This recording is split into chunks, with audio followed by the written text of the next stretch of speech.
Hello everybody, कैसे हैं आप सब।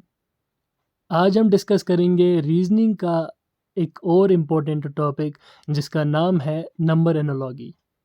इस सेगमेंट में हम क्वेश्चन वाइज इस टॉपिक को समझने की कोशिश करेंगे। हम देखेंगे कि कितने पैटर्न ऑफ क्वेश्चंस हमारे एग्ज़ाम में पूछे जाते हैं और उन क्वेश्चंस को करने का सही तरीका क्या बनता है। चलें फिर क्वेश्चन नंबर 1 से स्टार्ट करते हैं। जब आप इस तरह के किसी क्वेश्चन को देखेंगे तो आपको समझ जाना चाहिए कि ये क्वेश्चन नंबर एनालॉजी टॉपिक से पूछा गया है। अगर आप समझने की कोशिश करेंगे इस क्वेश्चन को तो आपको क्या दिया गया है। आपको दो जो नंबर्स जो हैं वो ऑलरेडी गिवन होते हैं, जैसे 11 और ये नंबर हमें गिवन दिया गया है। इस बेसिस पे आपको फाइंड करना है कि हमारी इस प्लेस पे कौन सा नंबर आएगा।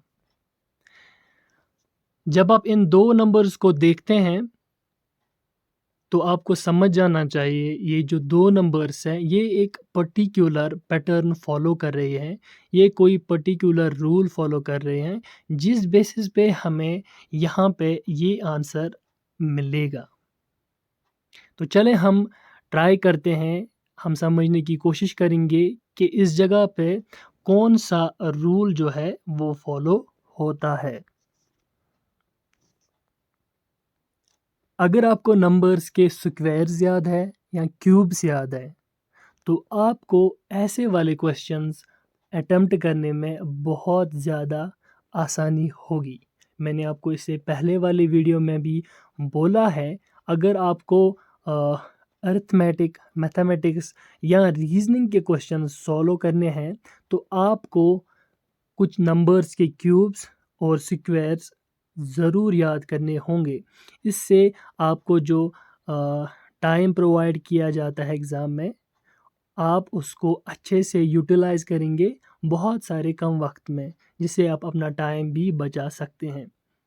जब हम इस पर्टिकुलर क्वेश्चन की तरफ देखते हैं तो हमें क्या दिखता है, हमें यहाँ पे 11 फिर दिखता है 1331। अगर आपको 11 का क्यूब पता है, क्यूब क्या होता है, 3 टाइम्स मल्टीपल ऑफ 11। तो जब आपको 1331 दिखेगा आपको समझ आना चाहिए ये तो 11 का क्यूब है। पर अगर आपको क्यूब आता नहीं है किसी चीज़ का तो आप क्या करेंगे, तो आपको क्या करना है, तो फिर आप ऐसे ड्रॉ कीजिए 1331 डिवाइड बाई कीजिए 11। जब आप इसको डिवाइड करेंगे तो हमें पता है 11 1 ज़ार 11, ये 2 इसको देगा तो 11 2 ज़ार 22, ये इसको 1 देगा 11 1 ज़ार 11। तो यहाँ पे क्या आएगा, यहाँ पे 1 टू 1 आएगा। तो हमें पता है 1 टू 1 किस चीज़ का स्क्वायर है, वो तो है 11 का। दिस मीन्स हमें यहाँ पे पता चल गया जो 1331 है ये 3 टाइम्स मल्टीपल है 11 का, जैसे 11 इंटू 11 इंटू 11, इसका मतलब है ये 11 का क्यूब बन जाता है। तो हमें डायरेक्टली इस क्वेश्चन का जो क्लू है वो ऑलरेडी मिल गया है। इसका मतलब यही है कि जो इस साइड ये 9 है ये भी यही पैटर्न फॉलो करेगा। इसका मतलब ये है कि जो हमारी इस प्लेस पे हमारा नंबर आएगा वो 3 टाइम्स मल्टीपल ऑफ 9 होगा, यानी कि वो 9 का क्यूब होगा। अगर आपको क्यूब्स पता होंगे नंबर्स के, फर्स्ट 15 या फर्स्ट 20 नंबर्स की क्यूब्स पता होंगे तो आप इजीली फाइंड आउट कर सकते हैं इसका आंसर क्या है।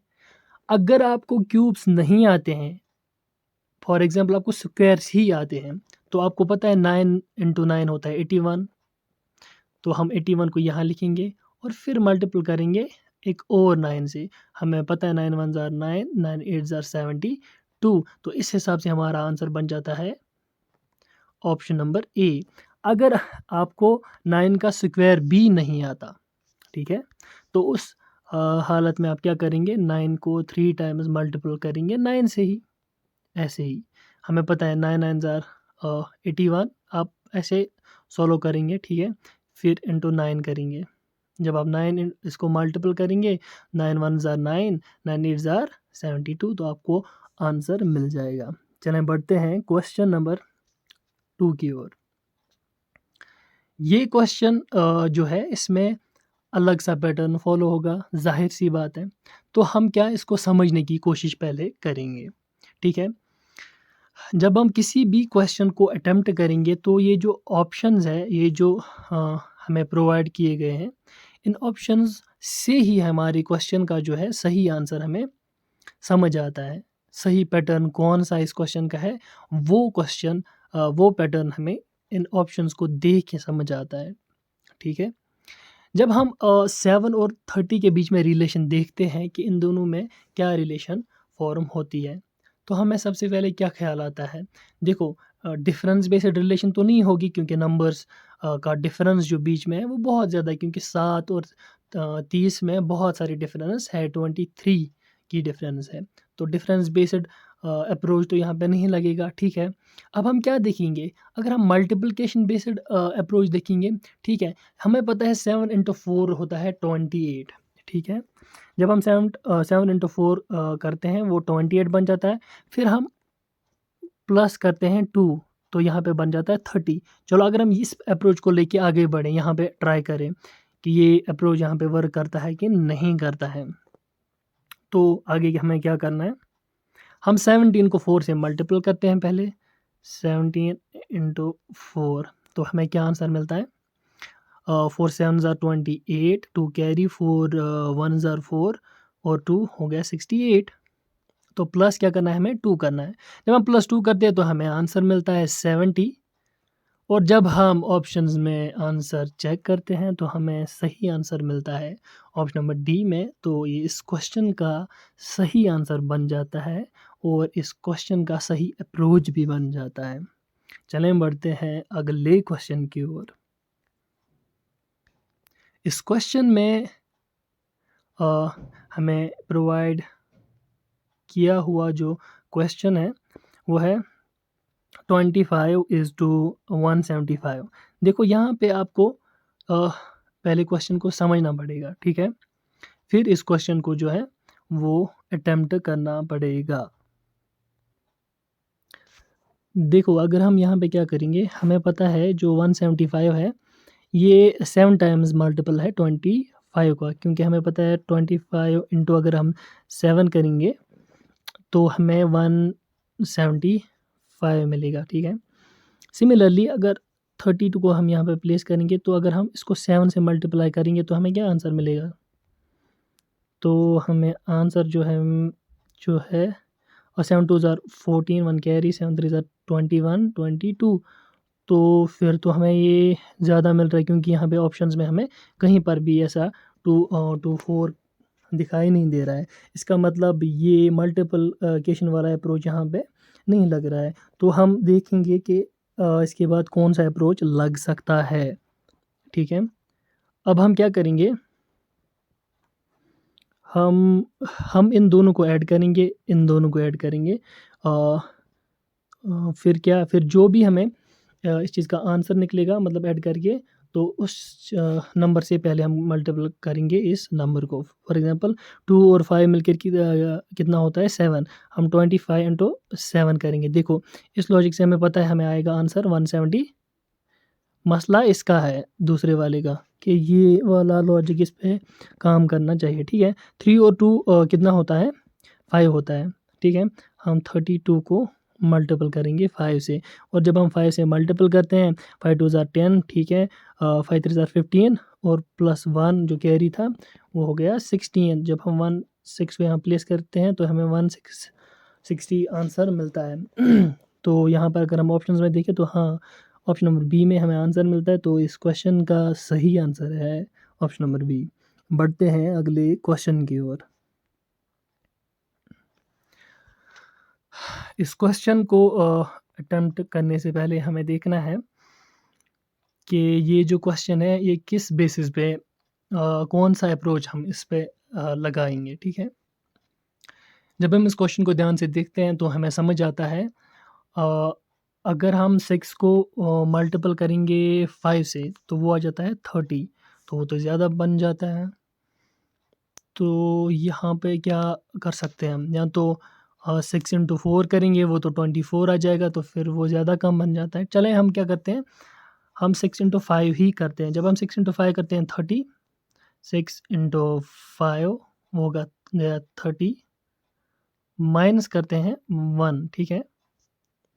सिमिलरली अगर हम इस पे आप देखते हैं ये वाला अप्रोच, हम 24 को मल्टीपल करेंगे 5 के साथ और वो बन जाता है 96, और जब हम -1 करेंगे, नहीं 96 नहीं, वो बन जाता है 5 4 ज़ा 20,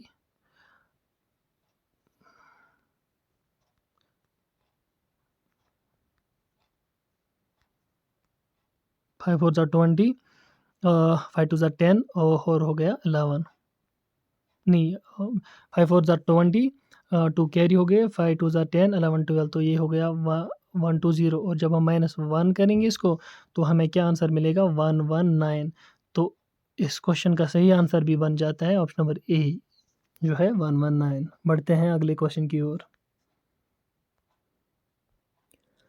इस क्वेश्चन में हमें दिया गया है 5 2 5 इज़ टू 25। जब हम इस क्वेश्चन को देखते हैं, इस टर्म को पहले देखते हैं, तो हमारे दिमाग में कुछ क्लिक होता है कि it should be the multiple of 25, क्योंकि 525 और 25 में सिमिलरिटीज़ बहुत हैं, क्योंकि हम जानते हैं जो 525 है वो है 21 टाइम्स मल्टीपल ऑफ 25। कैसे? अगर आपको वैसे उतना ब्रॉड ये करना नहीं आता है तो आप सीधे क्या करेंगे, अगर आपको ऐसा कुछ लगता है आप 5 2 5 डिवाइड बाई 25 डायरेक्टली करो, इससे आपको क्या है अच्छे से समझ आएगा। देखो 25 इंटू 2 हो गया 50, उसने 2 इस वाले 5 को दिया, वो हो गया, ये बन गया 25, तो 25 इंटू 1 हो गया 25, तो हमें डायरेक्टली पता चला 5 to 5 is the 21st multiple of 25।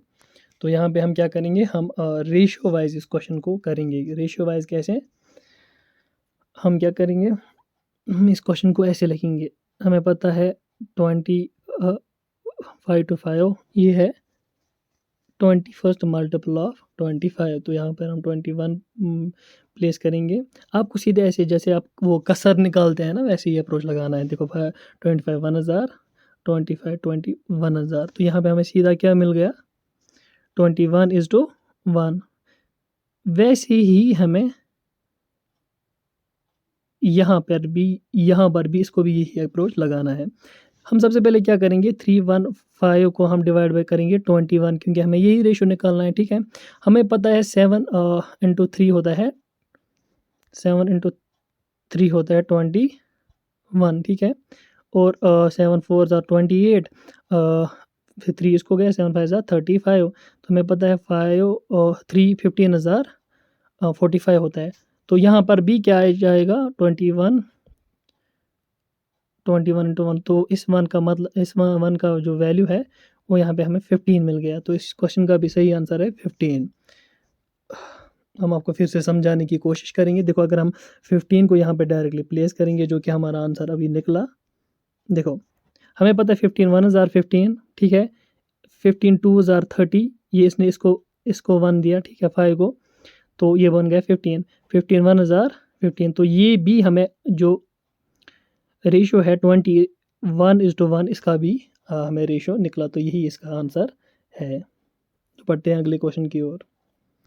जब हम इस क्वेश्चन को देखते हैं, अगर आपको स्क्वायर्स याद है, अगर आपको क्यूब याद है, तो आपको इस टाइप के क्वेश्चंस करने में बहुत ज़्यादा आसानी होगी। आप गूगल से जो नंबर्स हैं उनके क्यूब निकाल दीजिए, फिर एक रफ पे लिख लीजिए, फिर उसको कॉन्टिन्यूसली रोज़ याद कीजिए, ताकि ये जो क्यूब्स एंड स्क्वायर्स है वो आपको किसी भी एग्ज़ाम में आगे हेल्प करेंगे, ठीक है।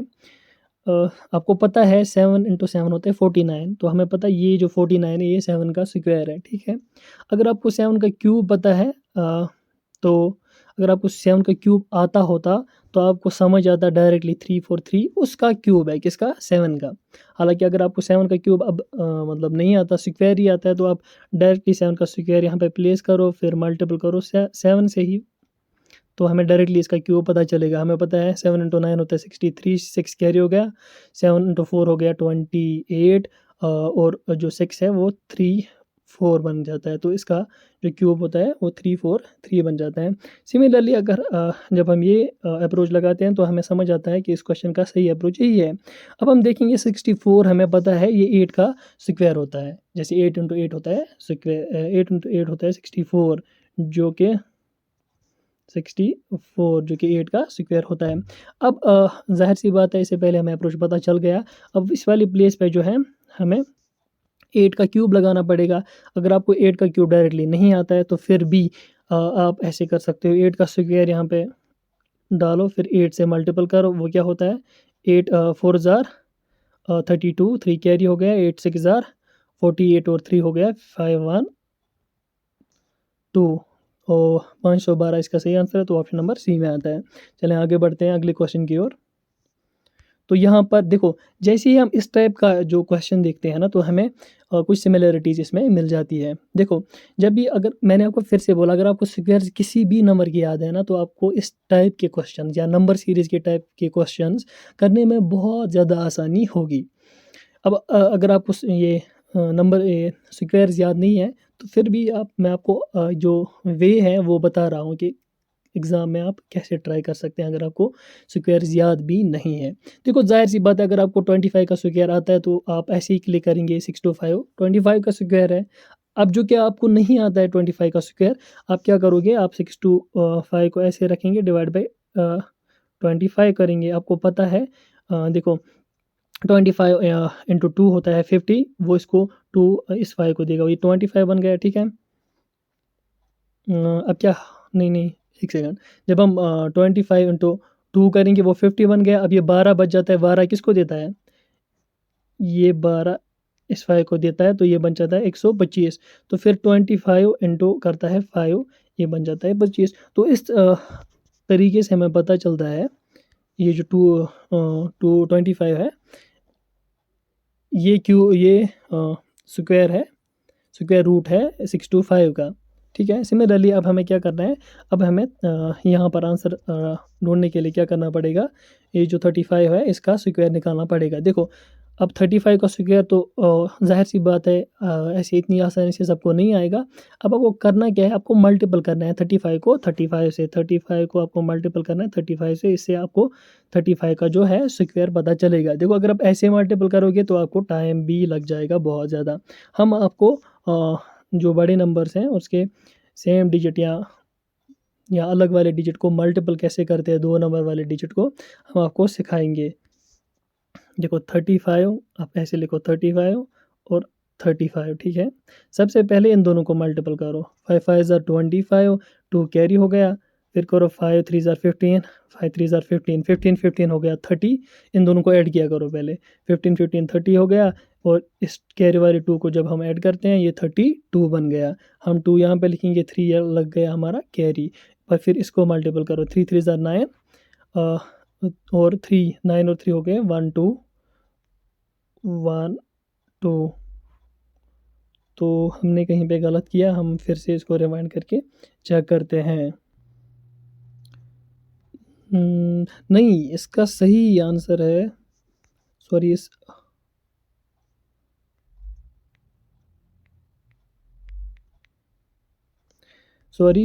इस मल्टीपल का आंसर सही है 1 2 2 5, बट इससे हमें पता चलता है क्योंकि इस ऑप्शन में 1 2 2 5 हमें कहीं पे मिल नहीं रहा है, तो इसका मतलब ये है कि हमने जो अप्रोच लगाया वो इस पे सही फिट नहीं बैठता है। अब हम दूसरा अप्रोच इस पे लगाने की कोशिश करेंगे। तो हम क्या करेंगे, हमें पता है जो 625 है वो 25 टाइम्स मल्टीपल है, सॉरी, वो 25 का स्क्वायर है, क्योंकि हमें पता है 25 इंटू 1 होता है 25, 25 इंटू 25 होता है 625। जाहिर सी बात है, तो हम यहाँ पे क्या करेंगे, 1:25 लिखेंगे,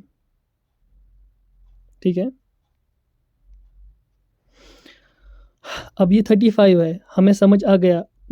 जैसे हमने 25 को रेशियो फॉर्म में लिखा और फिर इज़ टू जब किया तो हमें 6/5 जो है हमने इसको 25 यहाँ पे लिखा, इसलिए क्योंकि हमें पता है ये जो स्क्वायर है 25 का स्क्वायर है। अब हम यहाँ पे क्या लिखेंगे, हम 35 को यहाँ पे लिखेंगे, ठीक है।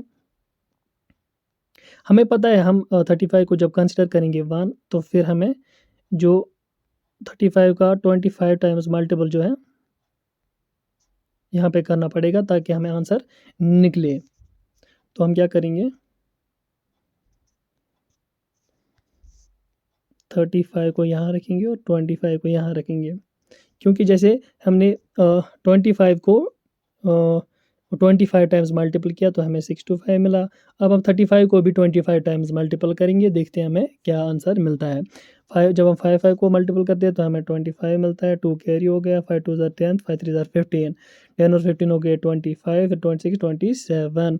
हमने फिर से 2 को कैरी लगाया, 5 2 ज़ार 10 और 3 2 ज़ार 6 और ये ऐड करके हमें क्या मिलता है 8 7 5।